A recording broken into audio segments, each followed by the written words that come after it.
mesdames et messieurs, c'est avec un réel plaisir que nous vous retrouvons comme tous les samedis sur Radio Dina pour évoquer une question du droit dans la cité.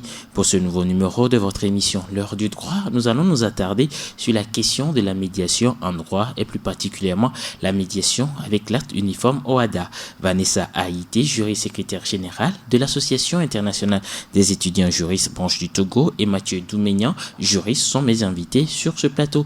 Vanessa, bonjour. Oui, bonjour. J'espère que vous allez bien. Je vais bien. Vous êtes toute souriante. J'espère que vous allez nous décrypter. Ensemble avec vous, nous allons mieux comprendre ce que c'est que la médiation en droit OHADA.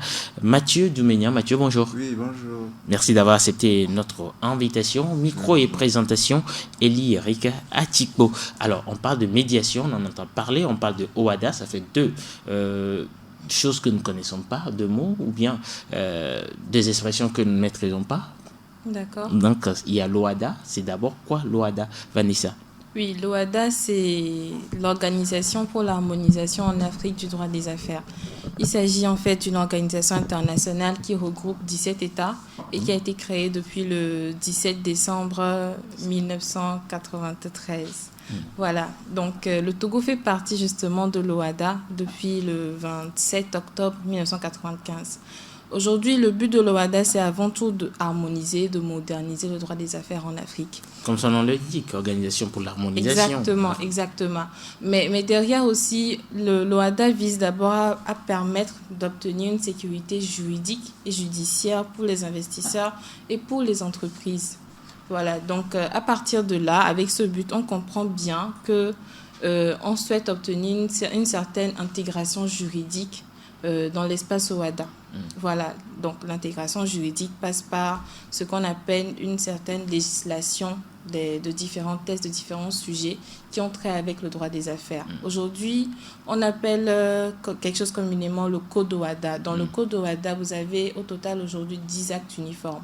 L'acte uniforme sur la médiation, l'acte uniforme sur le droit des sûretés, l'acte uniforme portant droit des sociétés commerciales et groupements d'intérêt économique. Tels sont les sujets qui sont apportés par le droit OHADA, mais il y en a bien encore d'autres. Voilà. Donc aujourd'hui, ce qui nous amène, comme vous l'avez dit, c'est la médiation. Oui. Donc je vais laisser Mathieu prendre la parole. D'accord, avant de retrouver Mathieu avec la médiation, dites-nous aujourd'hui, l'OHADA, vous pensez que c'est une organisation assez viable ou 17 pays africains sur 53, vous pensez que ça progresse du côté de l'OHADA? Mais en fait, c'est quelque chose de vraiment innovant. On va dire même qu'aujourd'hui, sur le continent africain, l'OHADA se place comme une organisation les plus avant-garde. Parce que quand vous comprenez qu'en fait, le but réel, c'est vraiment de fédérer toutes les législations nationales de ces pays-là pour en faire une seule. Donc, on a 17 États membres, alors qu'on a une seule législation qui englobe ces États. C'est-à-dire qu'aujourd'hui, si je pars du Togo, je n'ai pas à avoir peur en allant en Côte d'Ivoire en me disant que j'aurai encore une fois étudié les législations de la Côte d'Ivoire pour pouvoir implanter peut-être mon affaire, voilà, ma société. Non, aujourd'hui, j'ai juste à prendre le code OHADA, à essayer de maîtriser les tests les plus importants. Et voilà, j'ai la garantie d'un accès au monde des affaires. Ok, voilà, c'est l'OHADA, l'Organisation pour l'harmonisation en Afrique du droit des affaires. Alors, on parle de médiation. Oui. Généralement, c'est vrai, on va revenir à la médiation avec le code OHADA, mais la médiation en général en droit, on entend parler lorsqu'il y a une crise. Voilà, il y a un médiateur, il y a médiation. C'est quoi vous entendez, vous, les juristes, par médiation? Parce que ma grand-mère au village veut savoir. Merci pour la question. En général, lorsqu'on parle de médiation, ça parle de tous les processus par lesquels, lorsqu'il y a une différente de personnes ou plusieurs personnes, on invite un tiers pour qu'il puisse nous aider à régler le litige, le problème qui se pose. Donc, dans la médiation, ce qui est différent avec d'autres types de modes, c'est que le tiers va nous aider. Il va faire en quelque sorte du courtage pour assimiler les angles, pour arrondir les angles, pour que nous puissions nous entendre ensemble. Ce qui fait que le médiateur, qui va être désigné par les parties, n'aura pas à imposer une solution. Il vient pour que le dialogue puisse régner entre les parties. Lorsque, par exemple, vous et moi, nous avons un souci, nous pouvons inviter Vanessa pour qu'elle nous écoute. Elle nous dise, par exemple, monsieur, vous défendez telle position. Mais vous pouvez essayer de comprendre un peu la position que Mathieu défend. Et de mon côté aussi, pour que je fasse des concessions, pour qu'on puisse s'entendre et continuer à vivre harmonieusement. Ça, c'est la médiation en général. Maintenant, dans la médiation OHADA, le principe est encore le même. Seulement que c'est appliqué au droit des affaires. C'est ça qui fait la différence. On entend parler de médiation dans des crises internationales, des crises politiques. Ça prend beaucoup plus de temps que, par exemple, dans une médiation en droit des affaires avec l'acte uniforme OHADA, où tous les délais de procédure sont assez réduits pour permettre une certaine célérité. En droit des affaires, la célérité est de mise, donc tous les délais qui sont prévus sont assez courts pour que la solution puisse aboutir rapidement et qu'on puisse passer à autre chose. Alors, s'il faut une tierce personne, à quoi sert alors les juges s'il faut aller chercher un médiateur? Justement. La médiation s'inscrit dans le cadre des modes alternatifs de règlement des différends. Ces modes alternatifs sont intervenus par rapport à une critique qui est faite aux juridictions traditionnelles, les tribunaux, les cours d'appel, les cours de cassation. Ce qu'on leur reproche, c'est la lenteur de la procédure. Lorsqu'on engage une procédure devant ces juridictions-là, ça peut prendre des mois, des années, 10 ans, peut-être même plus. Alors que lorsqu'on entre dans le cadre de la médiation, les délais sont assez réduits. En 6 mois, on peut avoir une solution au litige. Et le coût de la procédure est réduit aussi. Puisque déjà, le délai est réduit, l'argent que tu vas dépenser est forcément moindre que ce qu'on dépense devant les juridictions nationales. C'est ce qui en fait l'intérêt. Et aussi, devant les juridictions traditionnelles, la procédure est publique. Tout le monde sait que telle personne et telle personne ne s'entendent pas. Alors que dans la médiation, c'est confidentiel. On peut avoir un problème, aller à la médiation, personne ne saura qu'il y a eu un problème entre nous. Okay. Voilà. Alors, Vanessa, souvent il a parlé d'une crise, mais quelles sont les principales crises qui peuvent amener une société à solliciter un médiateur dans une crise qui l'oppose à une autre? Voilà, c'est ce qui est intéressant avec la médiation, parce que tout type de litige peut nous amener à recourir à un médiateur. Il peut s'agir d'une relation contractuelle entre vous et moi. Peut-être qu'on a choisi aujourd'hui d'être associés dans une entreprise et que nous avons un conflit.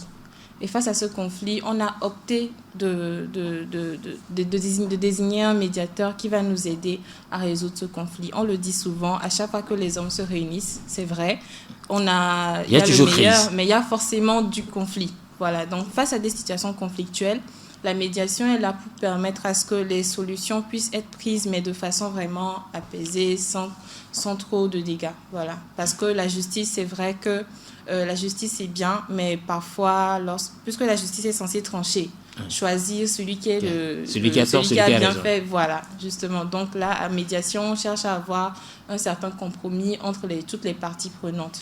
Je n'ai pas tort, vous n'avez pas raison non plus. C'est ça, exactement. La médiation. Voilà. C'est un peu comme, si je résume, lorsque deux enfants à la maison se battent, papa qui intervient, qui dit « Ok, c'est bon, silence. Personne n'a tort, personne n'a raison. Allez jouer ensemble. Voilà. » Reprenez un peu vos activités. C'est pas exactement la même chose, indirectement peut-être, sauf que dans le cas du droit OHADA, le médiateur se doit d'être quelqu'un de totalement... neutre.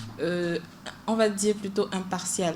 Impartial. Vraiment quelqu'un d'impartial et à peu près inconnu des parties. À peu près. D'accord, ok. Alors, comment est-ce qu'il a choisi ce médiateur s'il est totalement impartial et inconnu de ceux qui sont en litige? Oui, le médiateur, comment est-ce qu'il se choisit? Eh bien, encore une fois, on va le dire, il y a un principe qu'on appelle la liberté contractuelle. Les parties ont le choix de désigner comme elles l'entendent le médiateur. Donc, elles peuvent se concerter et ensemble dire, voilà, je choisis Mathieu comme notre médiateur, il va nous aider à régler le litige. Maintenant, mais si ce n'est pas le cas, eh bien, elles peuvent toujours approcher une personne physique ou une personne morale qui est spécialisée dans la médiation. Et cette personne-là, qui est souvent appelée l'autorité de désignation, va se charger en fait de recommander des médiateurs qui ont la compétence et la qualité requise, ou encore de nommer directement, à la volonté des parties bien sûr, le médiateur qui va s'occuper de gérer leurs différends. Voilà. Mais il faut savoir que dans les deux cas, qu'il s'agisse de recommandations ou de nomination des médiateurs, l'autorité de désignation doit respecter 3 critères fondamentaux qui sont l'impartialité du médiateur, l'indépendance du médiateur et surtout sa disponibilité. Ok, la disponibilité, l'impartialité et puis l'indépendance du médiateur. Alors, est-ce qu'à un moment donné, il ne peut pas avoir un conflit d'intérêt entre le médiateur et puis les autres, vu que vous ne vous connaissez pas avant et que vous vous retrouvez sachant que voilà, vous avez eu un antécédent avec l'autre? Ça ne peut pas se produire, ces cas? Oui, ça peut se produire. Alors, qu'est-ce que je fais? En fait, déjà, dans le processus du choix, lorsqu'un médiateur est pressenti, lorsqu'il pressent qu'il va être choisi par les parties, il doit déclarer immédiatement en écrit s'il a des raisons de doute légitime sur son indépendance ou son impartialité. Lorsqu'il y a des motifs qui peuvent faire douter de son indépendance, il doit le signaler. Et même pendant la procédure, lorsque par exemple, les médiateurs, ce sont des personnes ce sont des professionnels aussi, il peut arriver que sa société, dans une hypothèse, ait un contrat avec la société d'une des parties pendant la procédure de médiation. À ce niveau-là, il doit le signaler et il appartient aux parties de choisir si il va continuer le processus de médiation en toute indépendance ou s'il doit s'arrêter. Lorsqu'une des parties refuse qu'on doit choisir un autre médiateur, c'est fini, sa mission de médiateur s'arrête là, pour garantir que la solution soit assez équitable pour tout le monde. D'accord. Voilà, maintenant, quel est le statut de ce médiateur et pour quel rôle précisément Vanessa Ali-Té? Oui, le statut du médiateur, déjà même au moment de la médiation, le médiateur signe ce qu'on appelle une déclaration dans laquelle il va garantir les 3 critères sur la base desquels il a été sélectionné, notamment l'indépendance, l'impartialité et la disponibilité. Mais ça ne s'arrête pas là. Comme Mathieu l'a dit, si le médiateur pressent ou à un moment donné sent que son impartialité et son indépendance sont mises en cause, il doit le soulever aux parties. Et si l'une des parties refuse de continuer la médiation, eh bien tout finit là-bas. Et si jamais il y avait déjà un litige auprès des juridictions, eh bien ce litige va reprendre, tout simplement. Voilà. Maintenant, en ce qui concerne son rôle, c'est avant tout c'est de rapprocher les parties en sachant comment mener les discussions entre elles. Voilà, c'est un petit peu ça. Mais même dans ces méthodes-là, il y a ce qu'on appelle les principes directeurs de la médiation. Donc, dans ces principes directeurs-là, le médiateur doit être capable de respecter la liberté des parties, le respect de la volonté des parties. C'est-à-dire qu'il n'impose rien. Il propose et les parties, à leur libre arbitre, choisissent ce qui est bien pour elles. La liberté des parties, il doit également respecter la confidentialité. Il doit respecter l'intégrité morale, encore une fois, l'indépendance et l'impartialité. Mais je dois finir avec l'efficacité même de la procédure parce que voilà. La médiation, c'est bien, mais il faut vraiment qu'elle produise des résultats importants. Et justement, c'est quoi cette efficacité? Comment est-ce qu'on doit juger un médiateur par rapport à son efficacité, Mathieu? Bon, l'efficacité du médiateur va se juger à l'aune du processus de médiation complètement lui-même. On doit voir par rapport aux juridictions nationales. Lorsqu'il y a un accord issu de la médiation, c'est vrai, le commun des mortels a beaucoup plus tendance à donner de l'importance à une décision d'un juge, d'un tribunal, qu'à un accord issu d'une médiation. L'efficacité du processus de médiation va se jauger à ce niveau-là. Lorsqu'il y a l'accord pour l'exécution, est-ce qu'on dispose des mêmes moyens que pour une décision de justice? Et là, l'acte uniforme nous répond par la positive. L'accord de médiation est susceptible d'exécution forcée entre les parties. Elle est contraignante? Exactement. Oui, elle est contraignante. C'est comme si c'est un contrat, mais l'exécution peut être forcée. On peut requérir l'autorité compétente pour que l'accord soit exécuté. En plus de cela, l'accord issu de la médiation peut faire objet d'homologation ou d'exéquature devant la juridiction compétente dans l'État partie. On peut, après avoir eu la solution entre nous, aller devant le juge pour qu'il appose sa formule exécutoire. Voilà, sa formule exécutoire, son aval pour que la décision soit exécutée. C'est là qu'on peut jauger l'efficacité du processus de médiation. Les parties décident entre elles et après elles font recours au juge pour que l'exécution soit beaucoup plus efficace. Ok. Voilà. Vanessa, oui? Oui, mais même à ce niveau-là, il y a encore une possibilité pour les parties on va dire que c'est de revenir en arrière, ça dépend. Parce que si l'une des parties juge que l'accord qu'ils ont eu entre eux n'est pas conforme à l'ordre public, il peut saisir la Cour commune de justice et d'arbitrage pour trancher et juger si effectivement l'ordre public est menacé ou non. D'accord. Ok, quand on revient au niveau du Togo, lorsque je prends la société Vanessa contre la société Mathieu, s'il y a un conflit, comment est-ce que nous saisissons l'OHADA à partir du Togo? Devons-nous nous rendre dans un pays où il y a une juridiction quelque part, je saisis, qu'est-ce que je fais? Bon, Mathieu. pour expliquer, ça c'est l'intérêt de la procédure de médiation. Oui, parce que celui qui a une société, peut-être qui est en conflit avec une autre société, qui peut-être trouve qu'aujourd'hui la médiation dont nous sommes en train de parler, il l'arrange mieux. Comment est-ce qu'il fait pour qu'on puisse lui trouver un médiateur? Il saisit qui? Voilà. Déjà, en amont, la médiation, ça concerne les rapports contractuels ou les rapports juridiques. C'est que, comme vous l'avez dit, la société Vanessa et la société Mathieu, on se connaît au préalable. Il y a un rapport juridique. Peut-être qu'il y a un contrat que nos sociétés ont conclu pour l'exécution. Et dans ce contrat, déjà, on prévoit que s'il y a un point sur lequel on ne s'entend pas, on va faire recours à la médiation. C'est comme ça que ça commence. On trouve ça dans plusieurs contrats. On vous dit tout litige qui naîtra de ce contrat sera réglé à l'amiable. À l'amiable, mais ce n'est pas précisé que c'est la médiation. Mais ça peut se comprendre comme une convention de médiation, déjà en amont. Lorsque, par exemple, nos deux sociétés ont un rapport juridique, mais n'ont pas écrit même que le litige soit réglé à l'amiable, moi, si c'est moi qui ai l'initiative, je peux demander à ce qu'il y ait une procédure de médiation. Et là, j'ai un écrit que j'envoie à la société de Vanessa pour lui demander d'intervenir. Est-ce qu'elle accepte qu'on aille à la médiation? Si elle accepte, le processus est enclenché et on devra commencer par choisir le médiateur. Il n'y a pas une juridiction ou un endroit où on doit aller pour choisir le médiateur, mais c'est nous-mêmes qui les choisissons. Sauf l'hypothèse où on choisit de faire une médiation institutionnelle. Il y a des institutions, comme l'a dit Vanessa, des personnes morales qui sont spécialisées pour ce genre d'affaires. Leur travail, c'est de faire de la médiation. Donc, on peut se référer à ces personnes-là, à ces sociétés-là ou à ces personnes morales pour conduire le processus de notre médiation. Voilà, c'est comme ça que ça commence. Oui, Vanessa. Je tiens à préciser, comme Mathieu l'a dit, sa société peut m'envoyer une invitation me demandant d'accepter la médiation, le processus de médiation pour arranger le litige.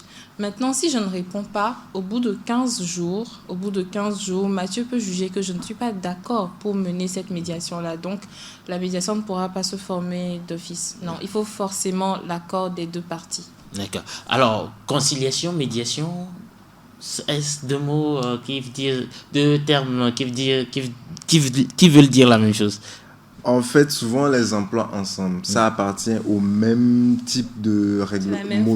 C'est la même famille. On appelle ça les modes alternatifs de règlement des différends. Mais la médiation, c'est différent puisque c'est organisé par l'acte uniforme. La conciliation, c'est encore beaucoup plus libre. C'est comme encore une sorte d'entente, mais pas avec la précision qu'a donné l'acte uniforme sur la médiation. D'accord. Voilà, vous êtes sur le www.radio.jena.dg dans l'émission L'heure du droit et nous sommes avec les juristes de l'AUEJ, l'Association internationale des étudiants juristes. Nous avons abordé la question de la médiation dans l'acte uniforme OHADA. Mais il n'y a pas que l'OHADA qui nous intéresse. Ces étudiants également doivent pouvoir démontrer ce qu'ils apprennent à l'université de Lomé, raison de votre concours de plaidoirie, c'est ça, Vanessa? Oui, c'est exactement ça. On a un concours qui s'appelle le concours international Génie en herbe OHADA. Voilà, c'est avant tout un concours de promotion du droit OHADA. Je vais vous expliquer un petit peu comment il est né. Il est d'abord né en Côte d'Ivoire. Donc, l'Association des étudiants juristes de la Côte d'Ivoire a voulu que toutes les matières théoriques que les étudiants ont appris en ce qui concerne le droit des affaires puissent être pratiquées lors d'un concours où chacun pourrait laisser libre cours à ses arguments pour pouvoir gagner ce concours-là. Eh bien, c'est comme ça qu'est né le concours Génie en herbe OHADA en abrégé SIGO. Voilà, donc avec le concours SIGO, on a d'abord, dans chaque État, on organise d'abord une phase de présélection. Et c'est ce qui a été fait ici au Togo. Donc, lors de la phase de présélection, les candidats font un test écrit. Un test écrit où leur sont posées des questions de culture générale africaine et aussi des questions qui ont rapport avec les actes uniformes OHADA. Donc après cette présélection-là, on a à peu près 10 candidats qui sont sélectionnés. Je tiens à préciser que c'est vraiment quelque chose d'inclusif parce que à la fois on fait la présélection à Lomé mais aussi à Kara. Et en plus, c'est pas seulement les universités publiques, on a aussi les universités privées comme l'ISDI, l'IRIS ou encore le CAO. Voilà, donc à l'issue de la présélection, 10 candidats vont pouvoir se défendre lors d'une phase nationale. Et justement, l'AIEJ a organisé la phase nationale de ce concours le 22 mai 2021 à l'Université de Lomé, précisément à la faculté de droit. Donc, lors de ce concours-là, il s'agissait principalement pour les candidats de déjà montrer leurs compétences, les acquis qu'ils ont eus en étudiant le droit des affaires. Donc, ça s'est passé d'abord par un test écrit. C'était des questions à choix multiples assez coriaces, mais à répondre vraiment en un temps minimum, à peu près 1 minute à peine. C'était 2 minutes. 2 minutes, pour voilà. Les 10 questions. À peu près 2 minutes pour 10 questions. Voilà, vous imaginez. Ce n'est pas des questions simples. Donc, après cette étape-là, il y a une épreuve qu'on appelle communément le « qui suis-je ». C'est-à-dire que l'animateur du concours va donner des indices aux participants, aux candidats, et les candidats devront deviner de quoi il s'agit ou de qui il s'agit. Et généralement, c'est le premier qui répond et qui donne la bonne réponse qui gagne. Et puis, c'est fini pour tous les autres. Ah, vous répondez au QCM, 10 questions en 2 minutes, et après vous pouvez tomber parce que vous n'avez pas su retrouver l'indice. C'est un peu ça, mais attention. Un peu ça. Bon, le qui suis, c'est en quelque sorte un bonus, puisque les points qui sont donnés, il y a 50 points qui sont donnés. Au fur et à mesure que l'animateur donne les indices, lorsqu'il donne le premier indice, ça commence à descendre à 40, 30, 20, 10. Lorsque vous trouvez la réponse, par exemple, au 3e indice, vous avez le nombre de points indiqués pour cet indice-là. Là, ça fait un bonus pour la personne qui a pu répondre à cette question. Ces points s'ajoutent aux points qu'il a reçus pour la phase théorique, les questions écrites, les QCM, avec la plaidoirie aussi. En plus des questions écrites et du qui suis-je, il y a aussi la plaidoirie auquel on est soumis pour être sélectionné. D'accord. Alors, au niveau du Togo, avec l'AIEJ, vous avez combien de candidats pour ce concours africain, disons ? On a 3 candidats. 3 candidats vont fièrement représenter le Togo lors de la phase internationale qui va se dérouler à N'Djamena, au Tchad. Voilà. Donc, ici, présent, on a Mathieu Djouméyan, qui va représenter... Voilà pourquoi il a la fine bouche ce matin. Voilà, c'est normal, il mérite bien d'être fier de lui. On a Mathieu Djouméyan, on a également Raïl Mijiawa et Neglokwe Adjivi Obed. Ok. Alors, Mathieu, votre plaidoirie à vous avait concerné quoi ? Ma plaidoirie lors de la présélection nationale concernait un cas qui opposait une banque à une autre société. C'était dans le cadre l'acte uniforme sur les sûretés. Ça parlait des sûretés. La banque avait décaissé la somme de 400 millions pour la société. Et au retour, la société disait qu'elle n'avait pas à décaisser cette somme-là. Ce qui offusquait la banque. Moi, je défendais la banque. Ça nous offusquait. Moi, ma cliente, on était offusqués que nous ayons volontairement et dans le respect de nos obligations de caution donner les 400 millions à la société et qu'au final elle se dérobe à ses obligations, elle à son tour. Donc c'était en ça qu'a consisté ma plaidoirie, à défendre la position de la banque. Non seulement ça mettait en œuvre l'acte uniforme sur les sûretés, mais l'acte uniforme sur l'arbitrage aussi. On avait conclu une convention d'arbitrage qui devait nous permettre, lorsqu'un litige naissait, d'avoir recours à la procédure d'arbitrage. Seulement, la partie adverse n'a pas appliqué cette convention-là dans toute son exactitude. On prévoyait un arbitrage ad hoc, mais la partie adverse a mis en œuvre l'arbitrage CCJA devant la Cour commune de justice et d'arbitrage, ce qui n'était pas prévu au contrat. Ok. Alors, aujourd'hui, pour N'Djamena, vous envisagez toujours, vous serez dans cette même optique ou vous prendrez autre chose ? Pour N'Djamena, tous les candidats pour la phase internationale sont soumis à un cas fictif que nous devons défendre. À la présélection, ce que je dois préciser, c'est qu'on participait individuellement. Maintenant, nous 3 qui sommes sélectionnés à la présélection nationale, nous formons l'équipe qui va représenter le Togo à la phase internationale. Le cas qu'on va défendre, c'est un cas qui est relatif aux droits des sociétés commerciales. Bon, c'est un cas fictif, donc il y a des noms fictifs qui sont créés. Le pays dans lequel le cas se déroule, c'est Hakuna Matata. Et Je dis au passage bonjour au président Marcelin, DG de Hakuna Matata, une société au Togo. voilà, c'est le pays, là, c'est le pays plutôt qui s'appelle Hakuna Matata. Et il y a un jeune Simba. Hakuna Matata, c'est un pays qui est éloigné de la mer où c'est très aride. C'est un pays enclavé. Voilà, un pays enclavé. Il y a un jeune qui était soucieux de comment faire pour développer son pays. Il a fait des études en énergie renouvelable et solaire à l'université Hakuna Matata et il a obtenu une bourse pour aller aux États-Unis. Et pendant ses études, il a découvert une technique qui pouvait permettre de dessaler l'eau de mer pour permettre à ce qu'il y ait de l'eau potable pour la consommation et l'agriculture. Seulement, la mise en œuvre de ce projet nécessitait beaucoup de fonds. Or, en tant que jeune, il n'avait pas les fonds nécessaires pour pouvoir accomplir ce projet. Et c'est là qu'intervient M. Mufasa. Mufasa, lui, un homme d'affaires, c'est un homme d'affaires, il a beaucoup d'argent et il a beaucoup de relations. Il a apporté l'argent pour que le projet puisse naître. Le projet qui allait permettre de dessaler l'eau de mer, il l'a mené à Sarabi. Sarabi, c'est la ville dans laquelle le projet, la capitale en quelque sorte, d'Hakuna Matata, que le projet allait être réalisé.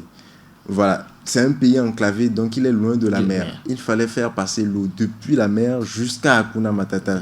C'est pour ça que Mufasa, son importance, il est important dans le projet. Il apporte l'argent pour qu'on puisse réaliser ce projet, qui a été dénommé Hope Road, la route de l'espoir en quelque sorte. Maintenant, pendant l'exécution du projet, il s'est fait qu'on a découvert qu'il y a de l'or sur l'axe, sur la route là. Et c'est là que les mésententes interviennent. Monsieur Mufasa, un homme d'affaires, il voulait investir aussi dans la mine d'or pour qu'il y ait de l'or.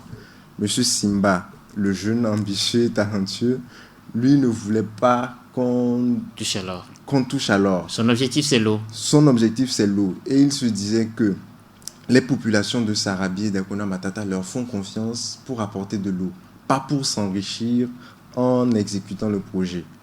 Voilà sa position. Et en plus, il y avait des risques d'éboulement.